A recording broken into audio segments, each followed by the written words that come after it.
All right. All right. All right. Hello, everyone. All right. So we are kicking off our first official Moments for Moms Volume 4 Inspiration and Wisdom for Every Season of Motherhood author chat. So I am super excited. I am Juanita Woodson, visionary of Moments for Moms Legacy Unlocked, and super excited because we are bringing you our Facebook Live author chats. And I'm excited because we just got our proof copy. I couldn't wait to show y'all. So we just got our proof copy of Moments for Moms Volume 4. I am joined by our co-host tonight, who is our marketing strategist, Paula Banks, and then we have our one of our co-authors as well, Dr. Tiffany. So she is going to be sharing with us about her chapter. So super excited to learn a little bit more about running on G. So Dr. Tiffany Sayles. So I'm excited. So I'm going to share just a little bit about her background. I won't share her entire bio because I want you to go and pre-order a copy so you can learn a little bit more about her.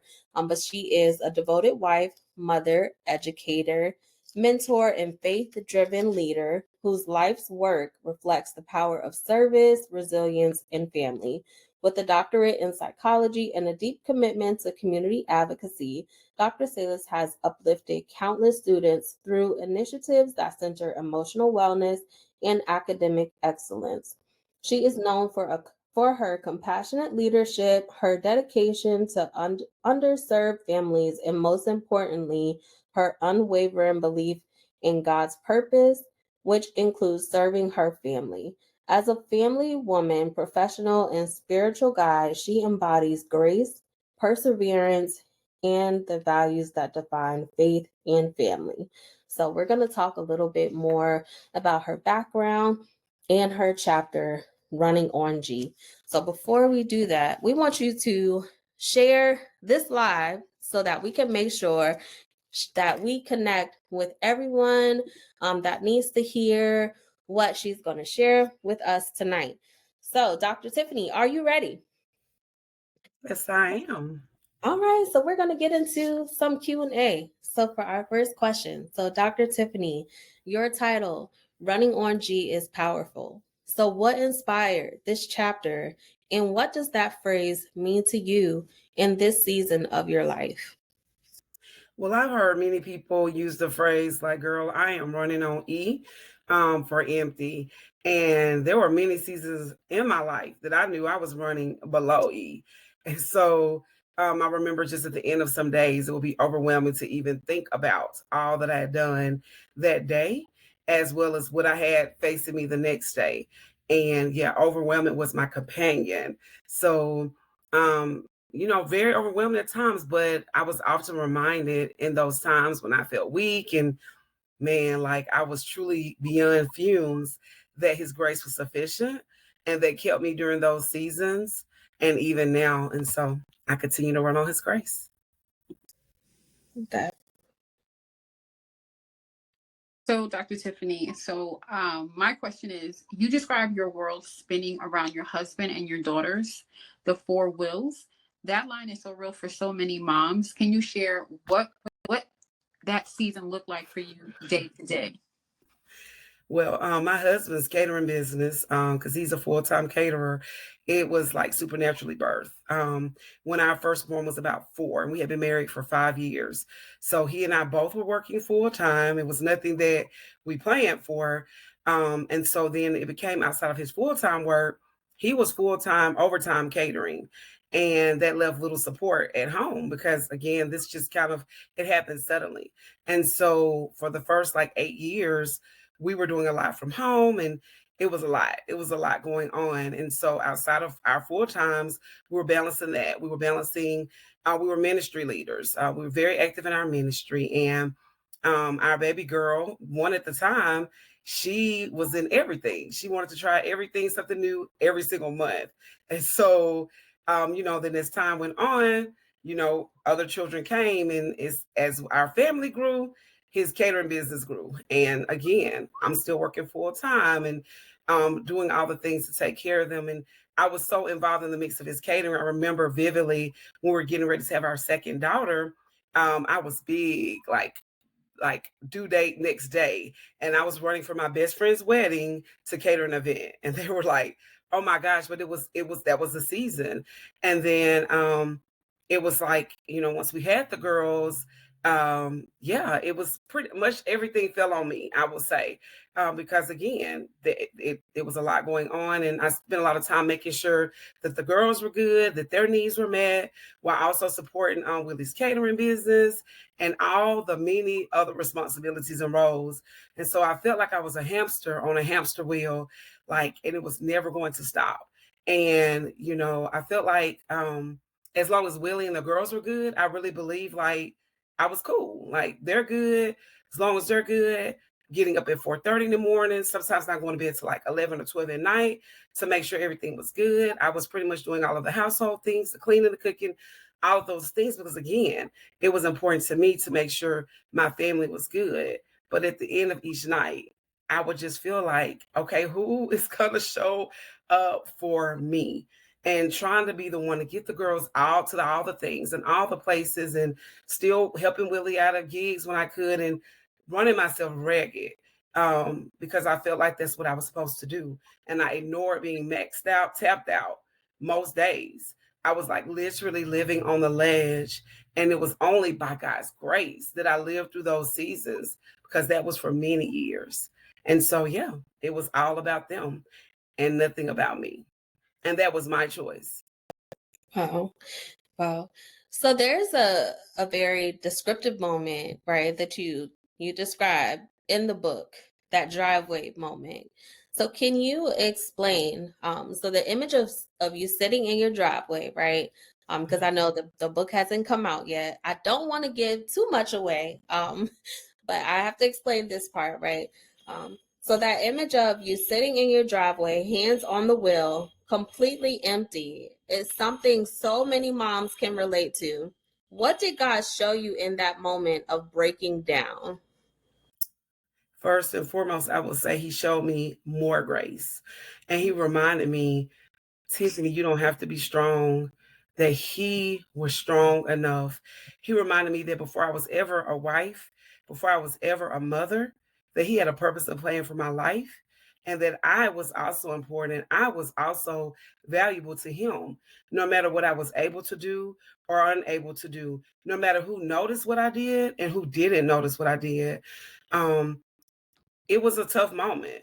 And I knew in that moment leaving home and even leaving the world would have devastated my children. But I wrestled with that, honestly. And he reminded me of my purpose. Um, and that included raising the God girls he had given us. And yeah, I wish I could say that it was just that one moment, but I had a few of those moments. Yet each time I could say that he met me there, and he reminded me of who he was in me, and that was sufficient. So, yeah, before I was ever in my mom's womb, he knew me. Before the roles and the titles, he loved me just as I was. And he reminded me of that. So you mentioned hearing God whisper, "My grace is sufficient." How did that verse move from something you knew to something you've lived? Well, the thought of living on empty, to me, that was depressing. But I knew firsthand that I was living below that.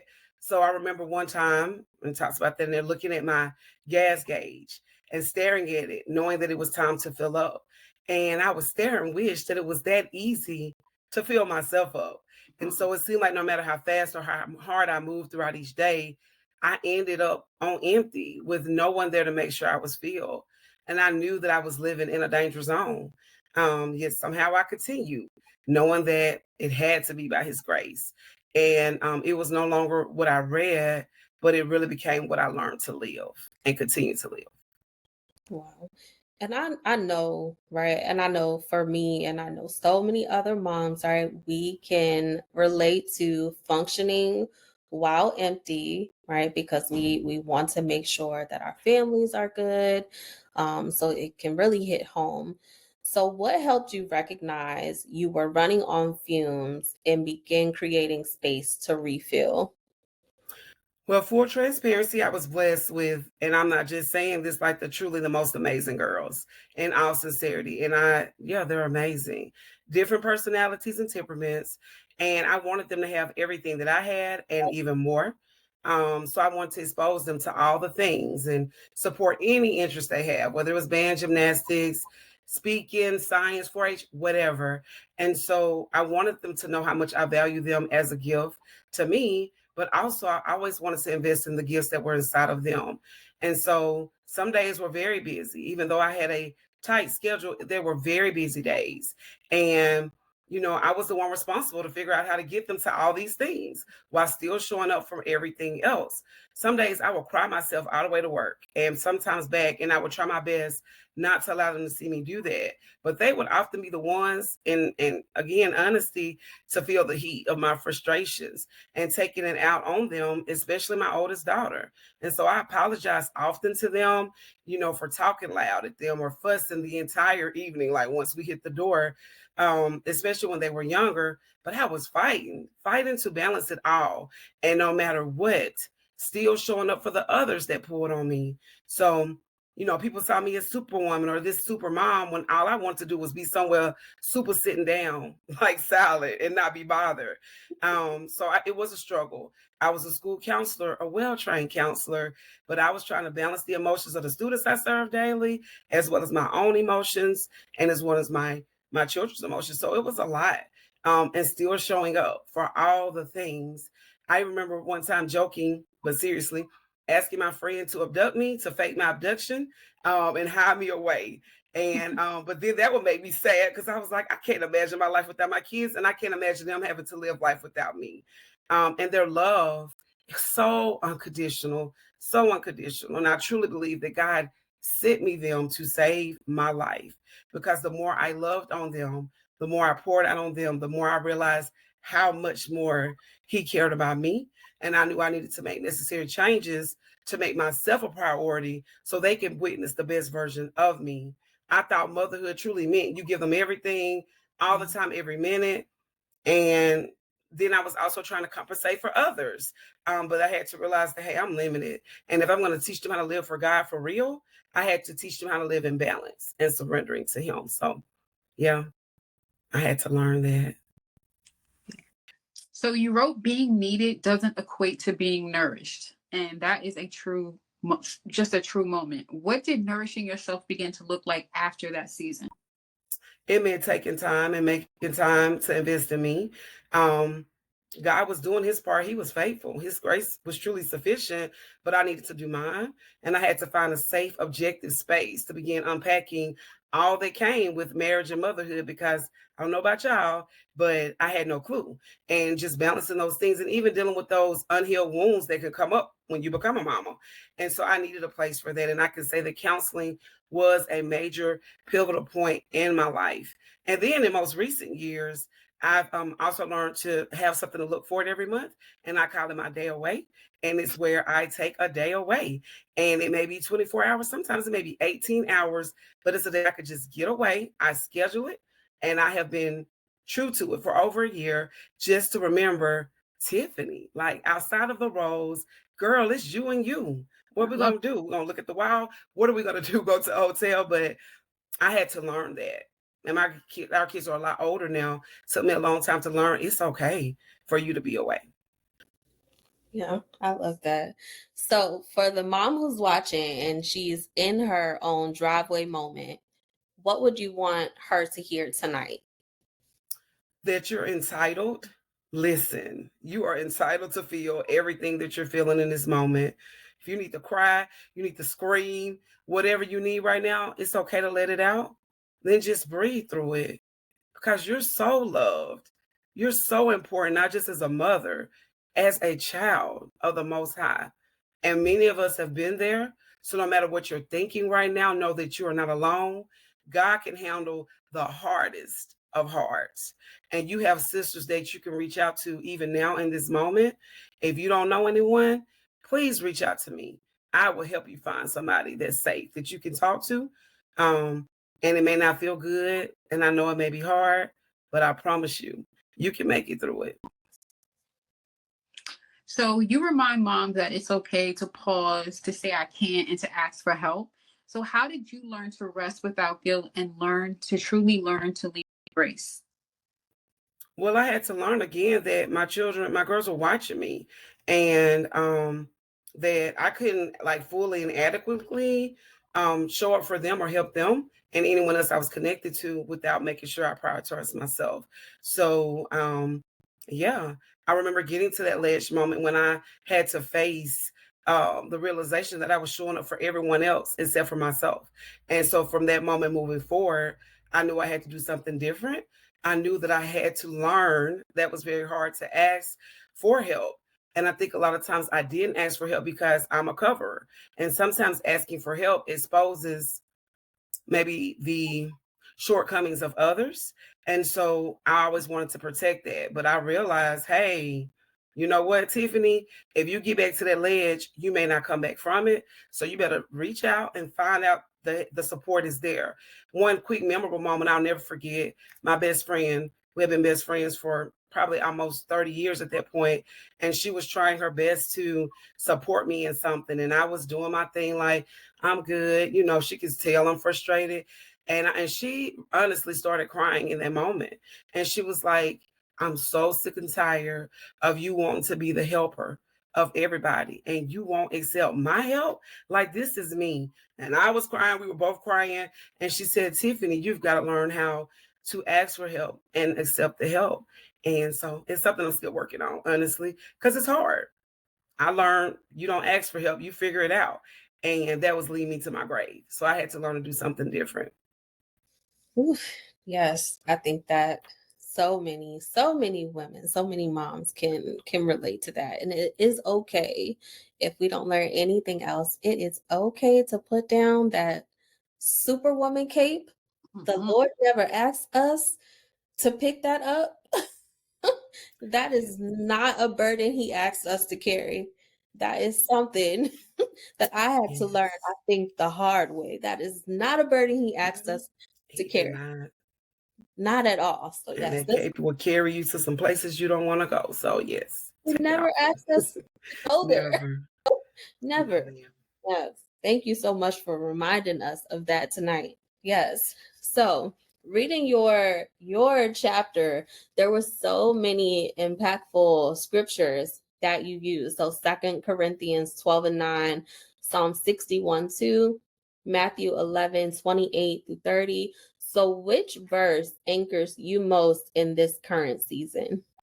2 Corinthians 12:9. That continues to be one of my favorites because I know I'm covered by his grace and his grace covers it all. I heard someone says that any difficulty or hard situation, there's grace for that. And so I've seen the evidence of it, and that's what I stand on. Okay. So you close your chapter with a beautiful prayer and declaration. If every mom watching could take one line from that and speak it over herself this week, what would it be? God's grace fills the spaces where you run empty, and his power rises in the places where you feel weak. Okay. Amen. I love it. Listen, y'all, as a visionary, I just have to say, I am so, so, so proud. I'm so proud of the way that our ladies are showing up and showing out. If you have not, please make sure that you connect with Dr. Tiffany. So, this moment, if you can share with us, how can we connect with you on social media? How can we pre order a copy of Moments for Moms directly from you? So on social media, you can go to Facebook. My page is filled with Moments for Moms. So Tiffany Sayles, that's on Facebook. IG is Dr. T Sales. You can pre-order through a link. I have a link on my Facebook page, or you can go to Dr. Tiffany Sayles, one word, .my.canva.site. But all that information is on my Facebook page. I would love to connect with you. Awesome. Awesome. All right. So, Dr. Tiffany, you shared so beautifully about grace meeting you even when your tank was empty. So, what's one thing you say to a mom to remind her that even in her emptiest moments, she still has something within her? that God can use? Just remember that even when you feel like you're running on empty or below, God's grace is enough, and He still chooses to work through you. He never stopped loving me or working through me, no matter the season, and He is the same Father to you. Let that truth rest in you. His grace is enough. Well, this has been amazing, super amazing. Thank you so much for taking this time. And Paula, if you can, please share with our audience how they can connect with Moments for Moms on social media. So for Instagram, it's M, the letter M, number 4, M Legacy Unlocked. On Facebook, it's Moments for Moms Legacy Unlocked, and then you can reach us on a website, M for M legacyunlocked.com. Awesome. So thank you so much for tuning in. Please make sure, so if you go back and you watch the replay, just leave us a message. You can share in the comments, you can share a replay, let us know that you are tuning in.